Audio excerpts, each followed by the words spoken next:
ഇന്നത്തെ റെസിപ്പി റെസ്റ്റോറൻറ്റിൽ നിന്നും കിട്ടുന്ന അതേ രുചിയിലുള്ള ഒരു മന്തിയുമായിട്ടാണ് ഞാൻ വന്നിട്ടുള്ളത്.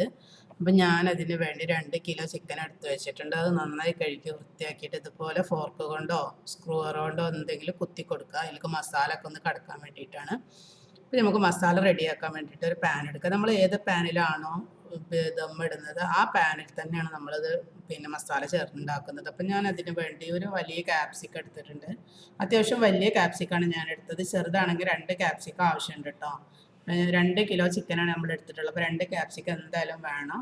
അതാണ് അതിൽ മെയിനായിട്ടുള്ള ടേസ്റ്റ് കൊടുക്കുന്ന സാധനം. അപ്പോൾ ഞാൻ ഇതിൻ്റെ അടുത്ത് വലുതായതുകൊണ്ടാണ് ഒന്നെടുത്തിട്ട് അത് ചെറുതായി കട്ട് ചെയ്തെടുത്തിട്ടുണ്ട്. അതുപോലെ മല്ലിയിലും പുതിനയിലും നമ്മൾ ഒരു കൈപ്പിടി മല്ലിയിലും ഒരു കൈപ്പിടി പുതിനയിലും ഞാൻ എടുത്തതുപോലെ ചെറുതായിട്ട് അരിഞ്ഞെടുത്തിട്ടുണ്ട്. അതുപോലെ ഒരു സവാള, ഒരു അത്യാവശ്യം വലുപ്പത്തിലുള്ളൊരു മീഡിയം സൈസ് സവാള, അതിൻ്റെ പകുതി സവാളയാണ് ഇട്ടിട്ടുള്ളത്. അപ്പോൾ അതിലേക്ക് വേണമെങ്കിൽ നമുക്ക് വെളുത്തുള്ളി അങ്ങനെ ചതച്ചൊന്നും ഇടല്ല. വെളുത്തുള്ളി നമുക്ക് ഒരു കുടം വെളുത്തുള്ളി ഇതുപോലെ ഒന്നിച്ചന്നെ കഴുകി വൃത്തിയാക്കിയിട്ട് അതിൽ ഇട്ട് കൊടുക്കുക. ലാസ്റ്റ് അത് ഇങ്ങോട്ട് എടുത്ത് കൊടുത്താൽ മതി. ഞാനത് ചെയ്തിട്ടില്ല, നിർബന്ധമൊന്നുമില്ല അത് ഇടണമെന്നൊന്നും. അതൊക്കെ ഓരോ മാറ്റങ്ങൾ നമ്മൾ വരുത്തുമ്പോൾ അതിൻ്റേതായ വ്യത്യാസങ്ങൾ ഈ റൈസിൽ വരും കേട്ടോ. അപ്പോൾ ഞാൻ എങ്ങനെയാണ് കട്ട് ചെയ്തതെന്നാണ് ഇപ്പോൾ കാണിച്ചത്. വലിയ പീസുകളായിട്ടാണ് ഞാൻ 2 ചിക്കനാണ് എടുത്തിട്ടുള്ളത്. ഓരോ കിലോൻ്റെ 2 ചിക്കനാണ്. അപ്പോൾ ഒരു ചിക്കന് ഞാൻ 2 പീസാണ് ആക്കിയിട്ടുള്ളത്. വലുതാക്കിയിട്ട് തന്നെ കട്ട് ചെയ്യണമെന്നുണ്ടെങ്കിൽ ചെറുതാക്കിയിട്ടും കട്ട് ചെയ്യുക. അതുപോലെ സ്കിന്നോട് കൂടിയൊക്കെ ഇടാം. അപ്പോൾ ഇതിലേക്ക് നമുക്ക് ബാക്കി ഇൻഗ്രീഡിയൻസ് എന്തൊക്കെയാണെന്ന് നോക്കാം. ഞാൻ 2.25 ക്യൂബാണ്, ഞാൻ മാഗി ക്യൂബാണ് ഇട്ട് കൊടുക്കുന്നത്. അപ്പോൾ ഇതിൻ്റെ അടുത്ത് ഒന്ന് സാൾട്ട് ഇടും, ഒന്ന് സാൾട്ട് ലെസ്സുമാണ്. അപ്പോൾ അതുകൊണ്ട് 2 കളറാണെന്നുള്ളൊരു കയ്യിൽ അതാണ് ഉണ്ടായിരുന്നത്. അതുകൊണ്ടാണ് ഞാനത് ഇങ്ങനെ ഇട്ട് കൊടുക്കുന്നത്. അപ്പോൾ അത് നന്നായിട്ട് നമ്മൾ കൈവച്ചൊന്ന് പൊടിച്ചിട്ട് കൊടുക്കുക. കൈവച്ച് നന്നായിട്ടൊന്ന് പൊടിച്ച് ചേർത്ത് കൊടുക്കുക. അതിനുശേഷം നമുക്കിതിലേക്ക് ആവശ്യമുള്ള പൊടികളൊക്കെ ചേർത്ത് കൊടുക്കുക. നമ്മൾ ഒരു സ്പൂണ് നല്ല ജീരകം പൊടിച്ചതാണ്, ചതച്ചെടുത്താലും മതി കേട്ടോ.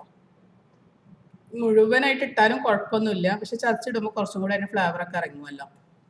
1.5 സ്പൂണോളം കുരുമുളക് പൊടിയാണ്. അത് എന്തായാലും കുരുമുളക് പൊടിയൊക്കെ അത്ര ഇട്ട് കൊടുക്കണം. 2 ചിക്കൻ ഉള്ളതുകൊണ്ട് അതിലേക്കുള്ള എരിവിനുള്ള. പിന്നെ ഞാൻ ഒരു 1.5 സ്പൂണോളം അറബിക് മസാല ചേർത്തിട്ടുള്ളത് ഞാൻ തന്നെ വീട്ടിലുണ്ടാക്കിയ മസാലപ്പൊടിയാണ്. നമുക്ക് അറബിക് മസാല, മന്തി മസാല, കബ്സ മസാല, അങ്ങനത്തെ അറബിക് മസാല ഉണ്ടാവില്ല, അതുണ്ടെങ്കിൽ അങ്ങനെ ഇട്ടെടുത്തത്. പിന്നെ ഒരു 1/4 ടീസ്പൂണോളം ഡ്രൈ ജിഞ്ചർ പൊടിച്ചതും കൂടെ ഞാൻ അതിലിട്ട് കൊടുത്തിട്ടുണ്ട്. ഞാൻ ചിക്കന് അതൊക്കെ നന്നായിട്ടൊന്ന് കൈവച്ച് ഞാൻ നരടി കൊടുത്തിട്ടുണ്ടായിരുന്നു. ഞാൻ അതിൻ്റെ ആ പാത്രത്തിലേക്ക് തന്നെ നമ്മൾ ചിക്കൻ കഴുകി വൃത്തിയാക്കി വെച്ചത് അതിലിട്ട് കൊടുക്കുക. എന്നിട്ട് അതും കൂടെ നന്നായിട്ടൊന്ന് നമുക്ക് മിക്സ് ചെയ്ത് കൊടുക്കാം. അപ്പോൾ ഈ സമയത്ത് ഞാൻ ഇതൊന്ന് കൈവച്ച് നന്നായിട്ടൊന്ന് കുഴച്ചതിന് ശേഷം ഞാൻ ഉപ്പ് നോക്കിയപ്പോൾ ഉപ്പ് ചെറുതായിട്ട് കുറവുണ്ടായിരുന്നു. അപ്പോൾ ഞാൻ കുറച്ച് ഉപ്പ് ഞാൻ ചേർത്ത് കൊടുക്കുന്നുണ്ട്. അപ്പോൾ ഈ സമയത്ത് നമ്മൾ ഉപ്പൊക്കെ ഒന്ന് നോക്കുക, എത്രയും ഉപ്പ് വേണോ വേണ്ടേന്നൊക്കെ ഉള്ളത്. അപ്പോൾ എൻ്റെ ചാനൽ ആദ്യമായിട്ട് കാണുന്നവരാണെങ്കിൽ സബ്സ്ക്രൈബ് ചെയ്യാനും അതിന് തൊട്ടടുത്തുള്ള ബെല്ലൈക്കൺ അമർത്താനും മറക്കല്ലേ. ഞാനതൊക്കെ ചെയ്തെടുത്തു. ഇനി അതിലേക്ക് നമുക്ക് ചേർക്കാനുള്ളത് ഓയിലാണ്. നമ്മൾ സാധാരണ മന്തിയിൽ 2 കിലോനൊക്കെ ചിക്കനൊക്കെ ഉള്ള സമയത്ത് നമുക്ക് ഒരു കപ്പോളൊക്കെ നമുക്ക് ഓയിൽ ചേർക്കാവുന്നതാണ്. അങ്ങനെയാണ് നമ്മൾ സാധാരണ ഉണ്ടാക്കാറ്. ഇതിൽ ഞാൻ അധികം ഓയിൽ ചേർക്കുന്നില്ല കേട്ടോ. ഞാൻ ഒരു കയ്യിൽ നമ്മളെ കൈ ഇങ്ങനെ കുഴിച്ച് വെച്ച് കഴിഞ്ഞാൽ ആ കുഴിയിൽ എത്ര ഓയിൽ കൊള്ളും അത്രയും ഓയിൽ ചേർത്തിട്ടുള്ളൂ. 2 സ്പൂണിൻ്റെ അടുത്ത് ഓയിൽ ചേർത്തിട്ടുള്ളൂ. അതുപോലെ ഒരു ചെറുനാരങ്ങ പിഴിഞ്ഞിട്ട് അതിൻ്റെ നീരും കൂടെ ഞാൻ അതിൽ ചേർത്തെടുത്തിട്ടുണ്ട്. ഇനി അതൊക്കെ നന്നായിട്ട് ഞാനത് കൈവച്ച് നന്നായി കുഴച്ച് വെച്ചതിന് ശേഷം ഞാൻ റെസ്റ്റ് ചെയ്യാൻ വെച്ചിട്ടുണ്ടായിരുന്നു. 2 മണിക്കൂർ റെസ്റ്റ് ചെയ്യാൻ വെച്ച ചിക്കൻ ഞാൻ എടുത്ത് വെച്ചിട്ടുണ്ട്. അതിലേക്ക് ഞാനൊരു 2 പട്ട, അതുപോലെ ഒരു 2 ഗ്രാമ്പു, ഒരു ഏലക്കായ ഒക്കെ കൂടെ ഇട്ടിട്ട് 2 ഡ്രൈ ലെമണും കൂടെ ഇട്ട് കൊടുക്കുന്നുണ്ട്. ഇനി അതിലേക്ക് ഞാൻ ഒരു 1/2 കപ്പോളം വെള്ളം കൂടെ ഒഴിച്ചിട്ട് ഞാൻ അടുപ്പിൽ വെച്ച് വേവിച്ചെടുക്കുകയാണ്. അത് നന്നായിട്ടൊന്ന് വെന്ത് വരട്ടെ. അത് വെന്ത് വരുമ്പോൾ അതൊന്ന് നമ്മൾ ഒരു മസാലയിലിട്ടിട്ട് ആ ചിക്കനൊന്ന് നമ്മളൊന്ന് ഫ്രൈ ചെയ്തെടുക്കുന്നുണ്ട്. അപ്പോൾ അതിന് വേണ്ടിയിട്ടുള്ള ഒരു മസാല നമുക്ക് തയ്യാറാക്കിയെടുക്കാം. അതിന് വേണ്ടി ഞാൻ ഒരു സ്പൂൺ കാശ്മീരി ചില്ലിയും ഒരു 1/2 സ്പൂണോളം അറബിക് മസാലയും ചേർത്തെടുത്തിട്ടുണ്ട്. ഒരു ലേശം വെള്ളം ചേർത്തിട്ട് ഉപ്പ് വേണമെന്നുണ്ടെങ്കിൽ ആഡ് വയ്ക്കുക. ചിക്കൻമേൽ നമ്മൾ ടേസ്റ്റ് ചെയ്യുമ്പോൾ ഇല്ലെന്നുണ്ടെങ്കിൽ ചെയ്തെടുത്താൽ മതി. നമ്മൾ ഓൾറെഡി ഉപ്പൊക്കെ ഉള്ള ചിക്കൻ ആയതുകൊണ്ട് നമ്മൾ ഉപ്പ് അതിലിട്ട് കൊടുത്തിട്ടില്ല. ജസ്റ്റ് ഒരു ചെറിയൊരു കളർ കിട്ടാൻ വേണ്ടി മാത്രമാണ് ഇത് ചെയ്ത് കൊടുക്കുന്നത്. നന്നായി നമ്മൾ കുഴച്ചതിന് ശേഷം ഇതിൽ കുറച്ച് ഓയിലോ അല്ലെങ്കിൽ നെയ്യോ ചേർത്തിട്ട് നമുക്ക് നന്നായിട്ടൊന്ന് ഫ്രൈ ചെയ്തെടുക്കുക. ഒരുപാടൊന്നും ആവശ്യമില്ല, കുറച്ച് മതി. ഒരു സ്പൂണൊക്കെ ചേർത്തെടുത്താൽ മതി കേട്ടോ. ഒരുപാട് ചേർത്ത് കൊടുക്കേണ്ട ആവശ്യമില്ല. അപ്പോൾ അങ്ങനെ ചേർത്തിട്ട് അതൊന്ന് വേവിച്ചെടുക്കുക. അപ്പോൾ ഞാൻ അപ്പുറത്ത് വേറൊരു അടുപ്പിൽ ഞാൻ വെള്ളം വെച്ചിരുന്നു. ആ വെള്ളം നന്നായിട്ട് അതിൽ ഗ്രാമ്പു, പട്ട, ഏലക്കായ, അതുപോലെ തന്നെ 2 ലെമൺ ഒക്കെ വെട്ടിട്ട് ഞാൻ വെള്ളം തിളപ്പിക്കാൻ വെച്ചിരുന്നു. അത് തിളച്ച് വന്നിട്ടുണ്ടായിരുന്നു. അപ്പോൾ ഞാൻ അതിലേക്ക് 1 കിലോന് അരി കഴുകി വൃത്തിയാക്കി വെച്ചത് ഒരു 10 മിനിറ്റ് സോക്ക് ചെയ്യാൻ വെച്ചിട്ടുള്ളൂ. എൻ്റെ അടുത്തുള്ള അരി അധികം ഒരുപാട് സോക്ക് ചെയ്യേണ്ട ആവശ്യമുള്ള അരിയല്ല. അപ്പോൾ അത് ഞാൻ പിന്നെ വെള്ളത്തിലേക്ക് ഇട്ടെടുത്തിട്ടുണ്ട്. ഒരു 90-95% വേവാകുമ്പോൾ നമുക്കതൊന്ന് ഡ്രെയിൻ ചെയ്തെടുക്കാം. അപ്പോൾ ഞാൻ ഇതിന്ന് മസാല ഇറച്ചിയൊക്കെ എടുത്തു. അതാണ് ഇതിൻ്റെ മസാല. ഇതിൽ നിന്ന് ഞാൻ കുറച്ച് മസാല ഞാൻ വേറൊരു പാത്രത്തിലേക്ക് കോരി വെച്ചിട്ടുണ്ട്. ഒരു 1/2 കപ്പോളം മസാല ഞാൻ കോരി വെച്ചിട്ടുണ്ട്. ആ വീഡിയോ എൻ്റെ കയ്യിൽ നിന്ന് മിസ്സായി പോയതാണ്. അപ്പോൾ ഇനി നമ്മൾ ഊറ്റി വെച്ചിട്ടുള്ള റൈസ് നമുക്കിത് ഇങ്ങനെ ഇട്ട് കൊടുക്കാം. ഓരോ ലെയറായിട്ട് ഇട്ട് കൊടുക്കാം. അപ്പോൾ റൈസൊക്കെ ഇട്ട് കൊടുത്തതിന് ശേഷം നമുക്കിതിലേക്ക് ഞാൻ കുറച്ച് കളറ് റെഡ് ഫുഡ് കളറ് ഒരു ഡ്രോപ്പ് ഞാൻ ഉറ്റിച്ച് കൊടുക്കുന്നുണ്ട്. ചെറുതായിട്ട് ആ റൈസിലൊരു ചെറിയൊരു കളറ് കിട്ടാൻ വേണ്ടി. ഞാൻ ചിക്കനിലൊന്നും ചേർത്തിട്ടില്ല കേട്ടോ. ചിക്കനിലൊക്കെ ചേർക്കുമ്പോൾ നമുക്ക് നല്ല ഭംഗിയാണ് കാണാൻ. പക്ഷെ ചിക്കനിൽ ചേർക്കുമ്പോൾ എനിക്ക് വല്ലാത്തൊരു പേടിയാണ്. ഇതിൽ ചേർക്കണമെന്നും പേടി തന്നെയാണ്. ഇതിൽ ഞാൻ വീഡിയോക്ക് വേണ്ടിയിട്ട് മാത്രം ചെറിയൊരു കളറ് ഒരു കാണുന്നൊരു ഭംഗിക്ക് വേണ്ടിയിട്ട് അതിന് വേണ്ടി ഞാനൊരു ലേശം ചേർത്തിട്ടുള്ളൂ. അയച്ചിട്ട് ഒരുപാടൊന്നും ചേർത്തിട്ടില്ല. ഒരു ഡ്രോപ്പേ ചേർത്തിട്ടുള്ളൂ.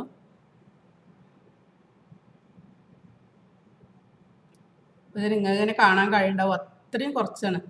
ഒരിത്തിരി വെള്ളം കൂടെ ഒഴിച്ചിട്ടാണ് ഞാനത് മിക്സ് ചെയ്തെടുത്തത്. അപ്പോൾ എന്നിട്ട് തന്നെ ഒരു ഡ്രോപ്പ് എന്ന് പറയാൻ പറ്റുള്ളൂ. അത്രയും കുറച്ച് ഒഴിച്ചിട്ടുള്ളൂ. അതുപോലെ മഞ്ഞൾപ്പൊടി കലക്കിയിട്ട് അതും കൂടെ ഞാൻ അതിലേക്ക് ഒഴിച്ചെടുത്തിട്ടുണ്ട്. ഇനി അതിലേക്ക് നമുക്ക് ബാക്കിയുള്ള ചോറും കൂടെ ഇട്ട് കൊടുക്കാം. എന്നിട്ട് അതിന് ശേഷം നമുക്ക് ചിക്കനൊക്കെ വെച്ച് കൊടുക്കാം. ചിക്കന് വെക്കുന്ന വീഡിയോ അതൊക്കെ അതിൻ്റെ ബാക്കി ഉണ്ടായിരുന്ന മസാല ഒഴിക്കുന്ന വീഡിയോ ഒക്കെ എൻ്റെ അടുത്ത് നിന്ന് മിസ്സായി പോയതാണ്. ഞാൻ റെക്കോർഡ് ചെയ്തെന്ന് വിചാരിച്ചിട്ട് എടുത്തതാണ്. പക്ഷെ അത് റെക്കോർഡിങ്ങിൽ ആയിട്ടുണ്ടായിരുന്നില്ല. അപ്പം ഞാൻ ഇതേപോലെ ചിക്കനൊക്കെ ഒരു സൈഡിൽ വെച്ചെടുത്തിട്ടുണ്ട്. വലിയ പീസുകളായിരുന്നു. ഞാൻ പറഞ്ഞില്ല, എൻ്റെ അടുത്ത് ഫ്രൈ പാൻ ഇല്ലാത്തതുകൊണ്ട് വേറൊരു ചട്ടിയിലാണ്, ചീനച്ചട്ടിയിലാണ് വെച്ചിട്ടാണ് ചെയ്തത്. അതുകൊണ്ട് ചെറുതായിട്ടൊന്ന് പൊട്ടിയൊക്കെ പോയിട്ടുണ്ടായിരുന്നു ചിക്കൻ. പക്ഷെ എന്നാലും നല്ല ടേസ്റ്റ് ആയിരുന്നു ഇത് കഴിക്കാൻ. ഇപ്പം തന്നെ നല്ല കളറൊക്കെ ഉണ്ടല്ലോ. ആ കളറും നല്ല ഉള്ളിൽ നല്ല ജ്യൂസിയൊക്കെ ആയിട്ട് നല്ല ടേസ്റ്റ് ഉണ്ടായിരുന്നു ഇത് കഴിക്കാൻ. അപ്പോൾ ഞാൻ ആ മസാല ഇങ്ങനെ സൈഡിൽ കൂടെ ഒഴിച്ചെടുത്തിട്ടുണ്ട്. അതുപോലെ പച്ചമുളക് സൈഡിലൊക്കെ കുത്തി കൊടുത്തിട്ടുണ്ട്. ഇനി നമുക്കൊരു ചെറിയൊരു പാത്രം വെച്ച് കൊടുക്കുക. അതിലേക്ക് 2 കണൽ ചൂടാക്കിയിട്ട് ഇട്ട് കൊടുക്കുക. അപ്പോൾ കണൽ ചൂടാക്കിയതൊക്കെ എല്ലാവർക്കും ഒരുവിധം എല്ലാവരും മന്തി ഉണ്ടാക്കി നോക്കിയവർ തന്നെ ആയിരിക്കും. എല്ലാവർക്കും ഇത് അറിയണമുണ്ടാവും. അപ്പോൾ മന്തിലേക്ക് നമ്മൾ കുറച്ച് ഓയിലാണ്, നമ്മൾ വെളിച്ചെണ്ണ ഒന്നും ഒഴിക്കരുത്, സ്മെല്ലുള്ള ഒന്നും ഒഴിക്കരുത്. സ്മെല്ലില്ലാത്ത ഏത് ഓയിൽ വേണമെങ്കിലും നമുക്കിതിന് യൂസ് ചെയ്യാം.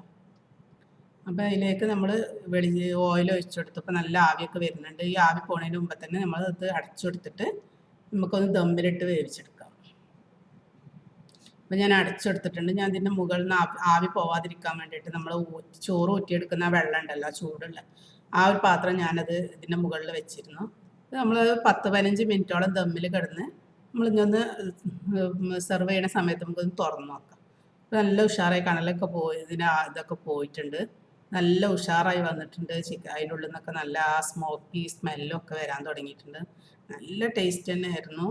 അധികം ഓയിലിയൊന്നും അല്ല, എന്നാലും നല്ല ടേസ്റ്റ് ഉണ്ടായിരുന്നു. ഈ ചിക്കനായിരുന്നു എനിക്ക് നല്ല ഇഷ്ടമായത്. കാരണം ഉള്ളു ജ്യൂസിയാണ്, എന്നാൽ പുറത്തേക്ക് നല്ലൊരു ക്രിസ്പി പോലെ ഉണ്ടായിരുന്നു. എല്ലാവരും ഇതൊന്ന് ട്രൈ ചെയ്ത് നോക്കണം. നല്ല ടേസ്റ്റുള്ളൊരു മന്തി തന്നെ ആയിരുന്നു.